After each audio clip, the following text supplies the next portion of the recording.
오늘은 마태복음 9장 9절로 13절 말씀을 본문을 해서 마태네 집에 놀러가기라는 제목으로 하나님의 말씀을 전하겠습니다. 오늘 말씀을 보니 마태는 사람들에게 손가락질을 받는 자였습니다. 그는 사람들에게 매국노라는 그러한 비난을 받고 욕을 먹는 자였습니다. 그런데 재밌는 것은요, 예수님께서 세상 사람들에게 손가락질을 받고 욕먹는 그 사람에게 가셔서 그와 더불어 먹고 그는 예수님과 더불어 먹었다 이 말입니다. 그렇기 때문에 사람들은 수근수근됩니다. 아니 어떻게 그럴 수 있냐 그렇게 얘기하는 거예요. 마치 요즘에 핫 이슈가 되는 정말 인간답지 않고 목사답지 않은 그 세종시의 일장기 개장한 정말 제 인간적인 마음으로는 이 시대의 안중근이 돼서 처단하고 싶구나. 그러나 하나님께서는 그러한 인간들까지도 다 용서하시고 오늘 그런 그 일장기를 3.1절에 일장기를 개장했던 그 목사님 집에 가서 같이 식사했다는 거예요. 이해가 되십니까? 저도 목사님이래요? 예. 난 처음 듣는 소리. 창피해서 진짜. 진짜 목사님. 아니 진짜 목사 맞아요. 목사님이라고. 어디 교회 다니냐 내가 밝히고 장로교인데 정확히 어디 교회 다니는지는 모르는데요. 뭐 근데 정가운 같은 인간도 있는데, 교회도 아니고 예. 그러니까 그 이제 제발 좀 신학교에서 사람을 이제 좀 걸러내 줬으면 좋겠어요. 이근환이라고 알죠? 정치 고문 그 전두환 대통령 시절에 고문을 예술의 경지까지 끌어올렸다는 뭐 고문의 예술이 어디 있어요? 그런 인간이 목사가 되고 하는데 참 진짜 그런 인간들 볼 때마다 그냥 이 목사라는 거에 정말 수치심을 느껴요. 근데 말하다 보니까 짜증나 죽겠네. 근데 예수님이 그 이근환 같은 사람에게, 그리고 이름은 모르지만 그 세종시에 일장기를 걸었던 그 대한민국 국민 같지 않은 그 인간한테 가가지고 같이 식사한다고 봐봐요. 여러분 이해가 되시겠어요? 저 같아도 이게 안 돼. 예수님! 어떻게 그러실 수 있어요? 저 인간이 우리 민족에게 어떠한 짓을 저지른 걸 뻔히 아시면서 그러지 않겠습니까? 근데 주님께서는 그런 세리 마태에게 찾아가 주셨어요. 놀라운 것은요, 세리 마태에게 물들어서가 아니라 세리 마태를 예수님으로 물들이기 위해서 하셨어요. 세리 마태가 만약에 예수님께서 마태에게 내국노야 정신 차려 이 새끼야 했으면은 죄송합니다. 저도 모르게 죄송합니다. 정신 차려 이놈의 자식아 하면은 마태가 마음의 문을 열었을까요? 예수님을 초대했을까요? 여러분들 같은 구역 시골들끼리 같이 지내시는데 주중에는 서로 연락도 하시고 같이 식사도 하시잖아요. 근데 별로 마음에 없는 사람한테 전화하세요? 별로 마음에도 없는 사람하고 같이 밥 먹으세요? 별로 마음에 정말 친해야 집으로 초대하잖아요. 그래야 안 그래요? 네? 목사님 저도 여러분들 집에 잘 못 가요. 왜? 부담되니까. 왜? 대신방 때나 가지. 내 집안이 돼지우리꼴인데 어떻게 목사님을 초대하냐 이 말이에요. 오시면 좋지만, 그리고 집이 깨끗해도 부담스러워서 못해요. 그런데 자기 집으로 초대할 뿐만 아니라 식사 대접을 했다는 것은 정말 대단한 용기가 필요한 것입니다. 그것은 무엇이냐? 예수님께서 마태를 이해하시고 마태의 쓴뿌리와 트라우마와 그런 모든 것들을 치유하시고 그를 품어주셨기 때문에 가능했다라는 것입니다. 우리는 예수님이 아니기 때문에 그렇게 되기가 어렵습니다. 그러면 어떻게 해야 되냐? 오은영 박사님이 하시는 말씀이 있는데 뭐라고 얘기하냐면요, 오은영 박사가 누군가를 진심으로 사랑하고 이해하고 하기 위해서는 그 사람을 알아야 된다는 거예요. 공부해야 된다는 거예요. 아이들도 보면은 어떤 아이들은 청소년기에 막 이게 자기 분노를 못 참아서 벽을 치는 아이들이 있어요. 벽을 치거나 뭐 문짝을 부시거나 그런 아이들이 있어요. 왜 그렇게 됐을까? 그건 그 아이가 사이코패스라서 그럴까요? 아닙니다. 저도 부모이고 기쁨이와 믿음을 키우는데 잘 모르던 육아 상식들이 있더라는 거예요. 뭐냐면요, 아이들이 어렸을 때 짜증 내면은 저도 믿음이한테 그랬거든요. 야, 네가 잘못해놓고 왜 짜증내? 그렇게 혼냈어요. 연예인 중에서 정말 성격 좋기로 유명한 개그맨, 국민 1호 개그맨 누군지 아시죠? 유재석. 아네. 유재석 있어요. 성격이 유씨라서 유씨라서 유순한가 유순해서 유신가는 모르겠지만 정말 마음도 넓고 그래요. 그런데 그 유재석 씨한테 그래요. 사람들이 만약에 자식이 공부를 열심히 했는데 시험 점수가 안 나왔다. 그럼 뭘 하실 거예요? 대다수의 부모님들은 열심히 했든 안 했든 야, 나 좀 더 열심히 해 그러잖아요. 근데 유재석 씨는 그래 괜찮아. 네가 열심히 했지만 안 나온 것뿐이니까 걱정하지 말고 다음에 더 열심히 해서 더 좋은 결과를 얻자. 그렇게 얘기를 하겠대요. 그러면 공부하라고 하는데 공부를 안 해가지고 성적이 안 나왔다. 그러면은 뭐라고 하실 거예요? 이렇게 물어봤더니 그 성격 좋은 유재석 씨가 뭐라고 얘기했을까요? 1번 괜찮아. 2번 내 그럴 줄 알았다. 뭘로 할까요? 1번, 2번. 진짜 몇 달 알려줘요. 저는 정답 항상 2번이라니까 2번. 맨 마지막에 4번까지면 4번이 정답이고 2번까지면 2번이 정답이고 야 손발이 안 맞아. 도둑질도 손발이 맞아야 해본다는데 그냥 이렇게 손발이 안 맞아 진짜. 자 여기 삭제하고 다시. 자 유재석 씨가 괜찮아 라고 했을까요? 아니면 네 그럴 줄 알았다 라고 할까요?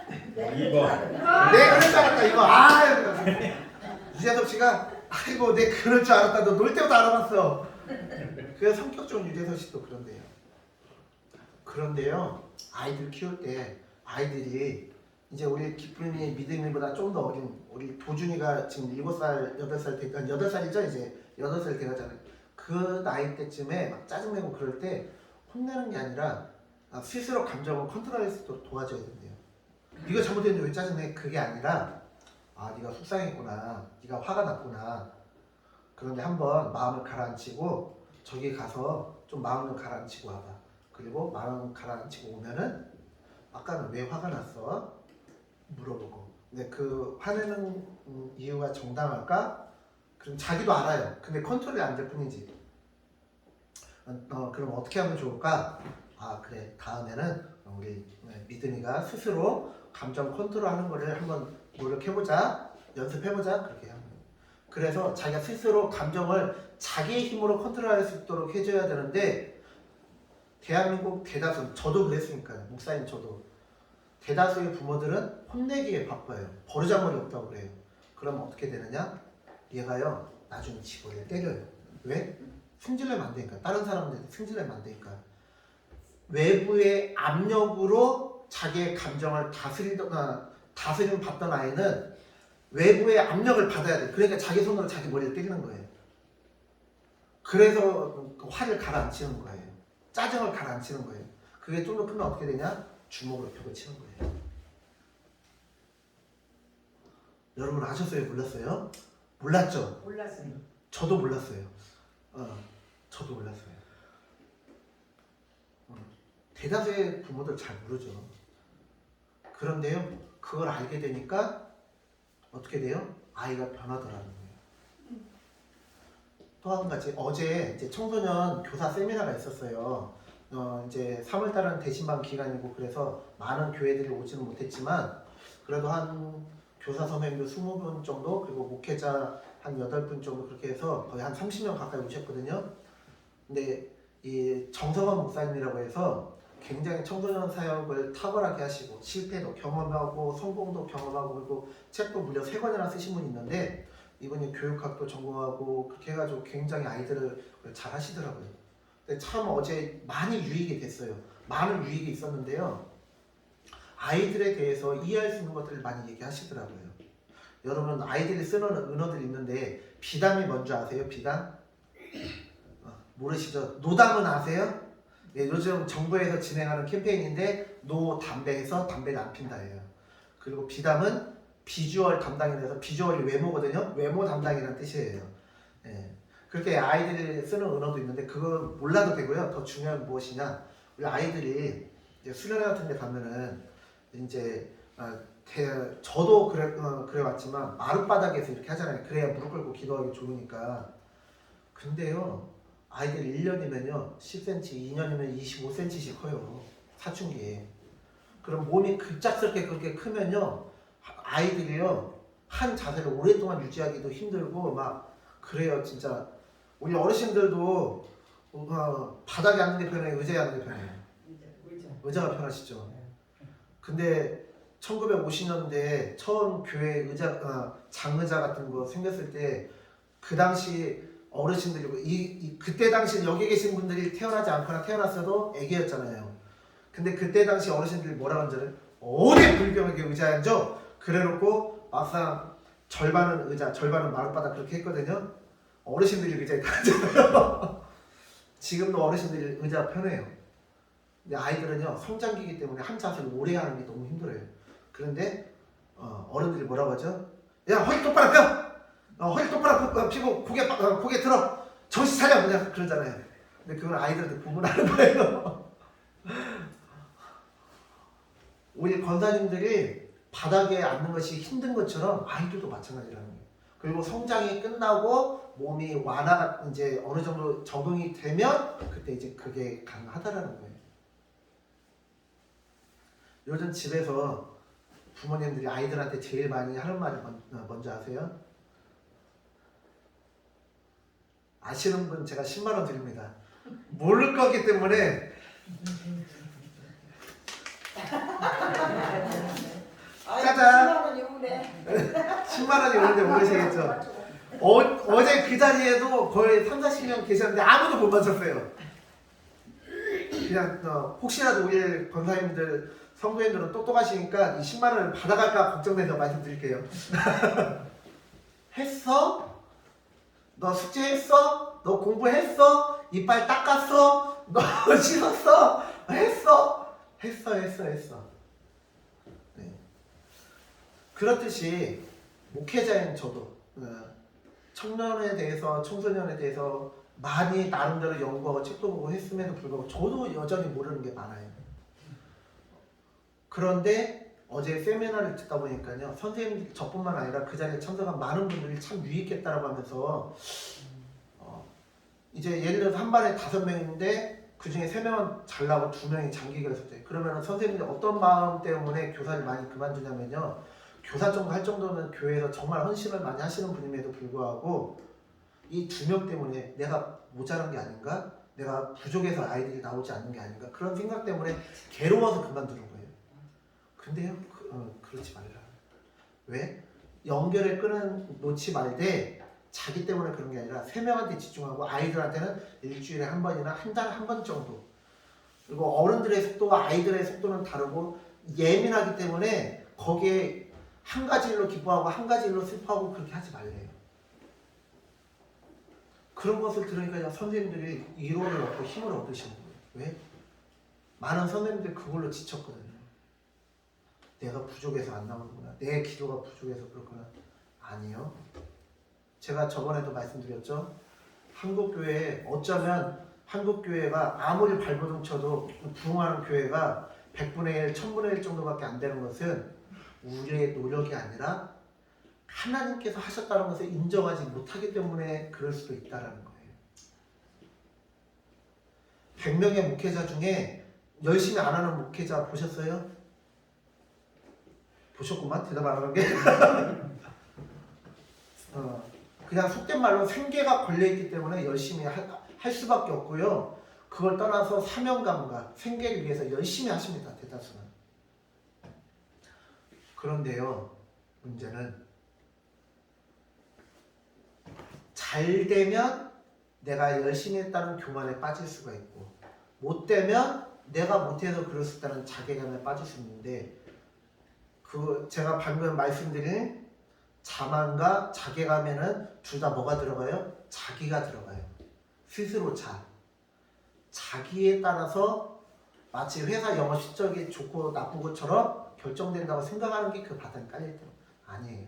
하나님은 우리가 잘났든 못났든 사랑해 주시고요. 우리의 능력으로 전도가 되는 게 아니라 하나님께서 때가 됐을 때 하나님의 때에 하나님의 섭리대로 열어주시고 닫아주시는 거예요. 아멘. 교회가 부흥했는데 그 목회자가 성추행을 하고 횡령을 하고 그럼 어떻게 해요? 차라리 부흥 안 하는 일만 못하는 거잖아요. 그 개인적으로도 그러고 교회적으로도 그러고 사회적으로도 그래요. 하나님이 하시는 거거든요. 내가 하는 게 아니거든요. 어제 그 세미나에 선생님들이 얼마나 은혜를 많이 받았는지 어제 오신 선생님들이 그 강사 목사님한테 저희 교회도 다음에 한번 와주시면 좋겠다고 막 다들 그렇게 얘기를 하시더라고요. 상대방을 제대로 알아야 이해해 줄 수 있다는 거예요. 요즘에는 MBTI라고 해서 성격 유형 검사하는 게 있거든요. 총 16가지예요. 어떤 사람은 사람 만나야 힘이 나는 사람이 있어요. 교제하고 사람 만나야 힘이 나는 사람이 있고, 어떤 사람은 집에 있어야 충전이 되는 사람이 있어요. 그쵸? 그리고 어떤 사람은 저도 그랬는데요. 예를 들어서 강릉으로 놀러 간다. 그러면은 저는 이제 20대 총각 때는 어떻게 이제 교회 행사나 그런 걸 했냐면요. 강릉? 뭐 아침에 대충 뭐 한 8시, 8시, 9시 정도에 출발하고 도착하는 대로 밥 먹고 그냥 커피 마셔야지. 어디서 밥 먹어요? 그냥 손님 없는 데 그냥 가서 봅시다. 어디서 커피 마셔요? 그냥 지나가다 있으면 마십시다. 계획 없이 그랬거든요. 근데 그렇게 하다 보니까 이게 저 혼자 개인 여행 다닐 때는 괜찮은데 책임자로 할 때는 영 못 쓰겠더라고요. 그래서 그 뒤부터는 계획을 세세하게 여기에서 강릉까지 가는데 강릉 어디를 목적지로 찍고 갈 것인가. 그래서 미리 인터넷으로 어디 식당을 갈 것인가를 검색해서 하고 강릉에 살고 있고 강릉에서 살고 있는 목사님한테 어떤 식당 가면 좋겠는지 추천을 받아서 거기를 찍고 가요. 그러면 거리가 나오고 시간이 나오잖아요. 그리고 딱 계획표에다가 이제 성도님들에게는 대충 시간하고 뭘 할 건지 그런 것만 알려주는데 저 개인적으로는 그 시간 세세한 시간표를 가지고 있는 여기서 거기까지 가는데 거리는 얼마고 소요 시간은 얼마나 되고 이제 중간에 휴게소는 어디서 쉬고 이제 톨게이트비는 얼마나 들고 그런 거 막 다 하는 거예요. 그리고 식당에 가면은 식당에 식사는 얼마짜리고 뭐 그런 것들을 세세하게 그렇게 하고 나서 유도리 있게 해야 이게 실수가 없고 빠뜨리는 게 없지. 어디 보자. 거기 가서 강릉 칼국수 먹고 커피 마시고 그러고자 하면은 빠뜨릴 것도 많고 실수하는 것도 많더라고요. 그렇게 계획적이냐 무계획적이냐 그런 게 있고요. 감성적이냐 감성적이지 않느냐도 있어요. 그러니까 어떤 사람은요. 저희는 막 이 영화나 드라마 같은 거 보면서 가슴 아파하기도 하고 분노하기도 하잖아요. 근데 사람이 사이코패스라서 그런 게 아니라 원래 성격 자체가 그냥 일 중심적이고 그래서 근데 네가 왜 울어? 네가 열심히 안 해서 그런 거잖아. 네가 열심히 하면 돼. 하면서 다른 사람의 아픔을 잘 이해하지 못하는 사람들이 있어요. 그런 여러 가지가 있단 말이에요. 근데 그 사람을 이해할 때 이 사람은 나를 싫어하는 게 아니라 집에 있어야 충전이 되기 때문에 집을 더 좋아하는구나. 그리고 그런 사람들이 하는 말이 뭔지 알아요? 집 사놓고 맨날 밖으로 싸돌아다닐 거면 집을 못 하러 사. 집 아깝게 차 사놓고 일주일에 한 번 탈 것 같으면 택시 타고 다니는 게 낫잖아요. 안 그래요? 그런 것처럼 차를 샀으면 본전을 뽑아야지. 차를 샀으면 계속 이용해야 되고 집을 샀으면 집을 이용해야지. 또 집값도 아깝게 그냥 맨날 싸돌아다니면은 그거 아까워서 어떻게 그렇게 하시는 분이 있어요. 근데 집을 좋아하면 그래 집에 있어. 그런 사람은 정말 심한 사람은요 집에서 쉬는 게 가장 행복하고 좋은데 누굴 만나려고 하잖아요. 그럼 이제 그날부터 만나는 순간까지 이제 고민이 되는 거야. 이걸 어떻게 해야 핑계를 대고 안 나갈까? 세리마테가 왜 세리가 됐을까요? 왜 로마의 앞자리가 됐을까요? 우리는 손가락질을 하기 바쁩니다. 그리고 이해하려고도 하지 않아요. 그래서 예수님께서 쟤는 미워하되 사람은 미워하지 말라는 거예요. 물론 쟤는 사람이 짓는 거니까 죄지은 죄인을 어떻게 이해할 수 있겠습니까? 그럼에도 불구하고 그가 최소한 그가 왜 그럴 수밖에 없었는지 사정을 듣고 우리가 이해해 줄 만한 부분은 이해해 줘야 된다는 거예요. 교회 안에 우리가 가만히 보면요. 신앙인이 되어야 되는데 바리새인이 되는 경우가 많아요. 바리새인은 뭔가요? 바리새인은요. 오지랖이에요. 바리새인은요. 좋은 오지랖이 아니라 바리새인은 이 사람을 가르치고 바른 길로 인도하겠다는 사명감을 추천한 사람이에요. 그래서 교회에 문제를 일으키는 사람들이 교회에 관심 없는 사람이 문제 일으키는 게 아니고요. 교회에 관심이 많고 사랑하는 사람이 문제를 일으켜요. 새벽기도 잘 나오시는 분이 문제 일으키고요. 11조 많이 하시는 분이 문제 일으키고요. 봉사 많이 하시는 분이 문제를 일으켜요. 왜? 억울하거든요. 나는 이렇게 했는데 너는 왜 안 해? 나는 이렇게 했는데 너는 왜 안 해? 이거예요. 그런데요. 하나님의 사람은 그게 아니에요. 어제는 우리가 하나님의 사람에 대해서 살펴봤잖아요. 하나님의 사람의 특징은 뭐라고요? 늘 하나님께 감사하고 찬양한다고요. 그런데 하나님의 사람의 반대말은 뭐예요? 원망과 불평이에요. 너는 왜 안 해? 아, 우리 교회는 왜 이래? 이게 원망과 불평이에요. 정말 감사하게 우리 하늘동산교회 가운데 하나님께서 복의 복을 부어주시고 기도의 응답을 부어주시고 점점 빈자리를 채워주고 계십니다. 그러면요. 어느 교회는요. 참 안타깝게도요. 많은, 이거는 제 얘기가 아니라 많은 선배 목사님들이 알려주신 내용이에요. 어느 교회는 저희 교회처럼 40명, 50명에서 어느 순간 한 100명을 부흥하는데 또 어느 순간 다시 40명, 50명 줄어든다는 거예요. 그리고 또 정말 열심히 놀게 해서 100명으로 부흥했는데 또 줄어들더라고요. 이유는 하나예요. 왜? 터줏대감들이 오지랖을 부리고 터줏대감들이 텃세를 부리고 터줏대감들이 바리새인이 되기 때문에 그렇다는 거예요. 만약에 여러분들의 딸들이 여러분들이 정성껏 밥을 해줬는데 아니 엄마 이게 밥이 뭐야 엄마 솜씨 변했네 하면서 추정해봐. 그럼 기분 나쁘지만 네가 해먹어 뭐 그렇게 할 수는 있지만 다음에 또 해주잖아요. 네? 안 그래요? 그게 딱이에요. 근데 만약에 며느리가 그래봐요. 그럼 이게 사생결단이 돼야 돼. 그럼 어디 그냥 싸가지 없는 것이 들어와가지고 해갖고는 사생결단이 되죠.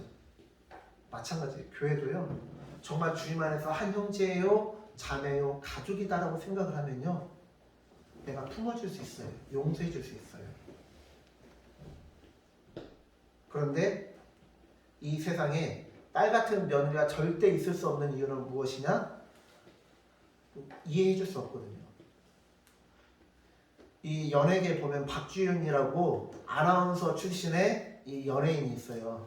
그 연예인은요 결혼을 해가지고 그 시어머니 시아버지한테요 엄마 아빠라고 하거든요. 진짜 딸 같은 그 며느리인데 어떻게 하냐 시댁을 갔다 그러면은 이제 명절날이든 평소든 시댁을 가면요 일단 가가지고 추리닝으로 옷을 갈아입어요. 편하게 가가지고 그리고 지는 이제 소파에 앉아가지고 TV 보면서 엄마 밥 언제 줘?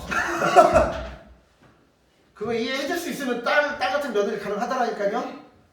그리고 실제로 밥 먹으면서도 밤잠 투정도 해요. 그런데 중요한 거는 딸이니까 엄마라고 하는 그 시어머니랑 목욕탕도 가요. 여러분 중에 며느리랑 같이 아니면 시어머니랑 같이 목욕탕 가시는 분 같이 쇼핑도 가고요. 같이 밥도 먹어요. 그러기가 쉽지 않아요. 며느리가 목욕탕 가져간 거예요?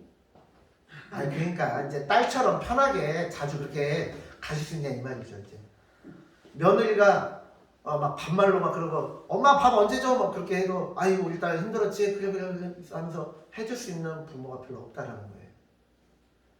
99.9999는 하기 힘들 거예요. 교회도 마찬가지예요. 교회도요. 우리가 서로가 서로를 이해하고 품어주고 그리고 또 다른 사람이 왔을 때 그 사람도 이해하려고 노력하고 공감하려고 하고 품어줘야 나의 그릇도 넓어지고 교회도 부흥된다는 거예요. 청소년 어제 왔던 청소년 교사 선생님들이요 그 세미나를 통해서 아이들을 이해하고 아이들을 이해하게 됐기 때문에 그 마음의 폭이 더 넓어졌다라는 거예요. 그리고 더 넓어진 만큼 자신의 신앙의 폭도 넓어지고 더 많은 복을 받을 수 있는 것입니다. 그러니까 하나님 앞에 복 주세요, 복 주세요 그러잖아요. 그런데 정작 하나님께서 부어주실 복을 담을 그릇이 준비 안 됐다면 하나님께서 끊임없이 복을 주시는데 우리 그릇만큼밖에 받지 못하는 거예요. 제가 오전에 말씀드렸죠. 하나님의 자녀들은 어떻게 해야 된다고요? 하나님을 찬양해야 된다고요. 하나님께 영광 올려드리고 감사드려야 된다고요. 그렇게 되면 어떤 일이 일어날까요? 그러면 자신의 그릇이 더 넓어지기 때문에 하나님께 더 큰 은혜와 복을 받을 수 있어요. 더 큰 평안과 기쁨과 행복을 누릴 수 있어요. 그러면 또 더 깊고 넓고 다양한 감사를 드릴 수 있어요. 그럼 또 그릇이 넓어지잖아요. 하나님께 더 큰 복을 받을 수 있어요. 남을 이해한다는 것은요, 타인을 이해하고 수용한다는 것은요, 그만큼 내 그릇이 넓어진다는 것을 뜻하고 그만큼 하나님께서 부어주실 수 있는 은혜와 복도 넓어진다는 거예요. 아멘. 여러분들 복 받기를 원하십니까? 나쁜 게 아니에요. 복 받기를 원하셔야 돼요. 복 받으셔야 돼요. 그러면요, 여러분들 그릇을 넓히세요. 타인을 이해해 주세요. 이해 안 되는 내 남편을 이해해 주시고, 이해 안 되는 내 마누라를 이해해 주시고, 내 자녀를, 내 부모를, 내 친구를, 내 성도를 이해해 주셔야 돼요. 남순자 원사님, 네. 이영 안수지 선생님 많이 이해하시죠? 겁나게 많이 해요.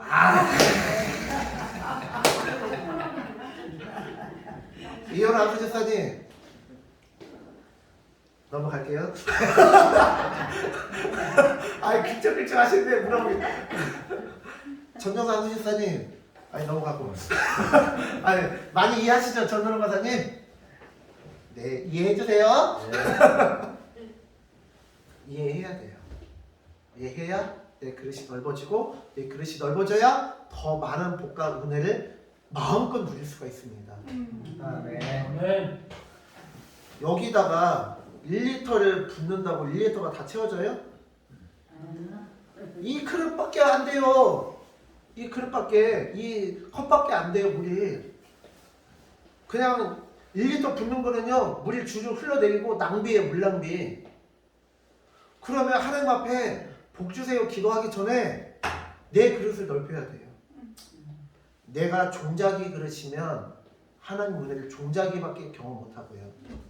내 그릇이 연못이면 연못만큼, 방죽이면 방죽만큼, 발음이 안 나네. 팔당댐이면 대안을 젖으시면 젖으지만큼, 댐만큼 기도해주세요. 제가 발음이 약점이에요. 네, 팔당댐만큼 내가 복을 받을 수 있고, 내가 태평양이면 태평양만큼 받을 수 있는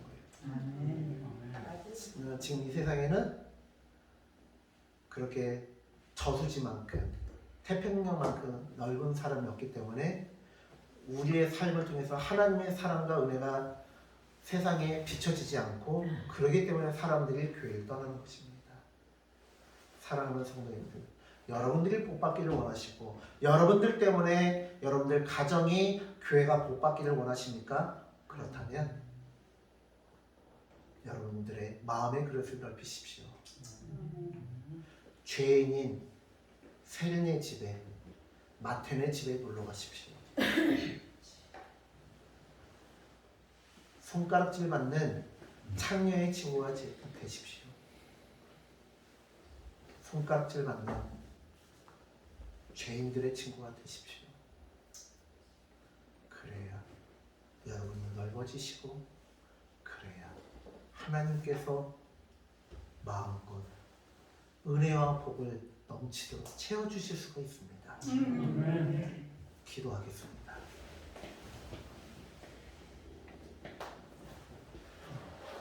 주님, 우리가 오늘 주님의 말씀을 살펴보았습니다. 주님께서는 사람들에게 손가락질 받고 욕바지의 삶을 살아가는 마텐의 집에 놀러 가셨습니다. 그의 친구가 되어 주셨고, 그와 더불어 먹고 그는 예수님과 더불어 먹는 식구가 되었습니다. 한 이불을 덮고 자는 가족이 되었습니다. 그리고 그를 하나님의 자녀로 예수 그리스도의 제자로 삼아주셨습니다. 하나님,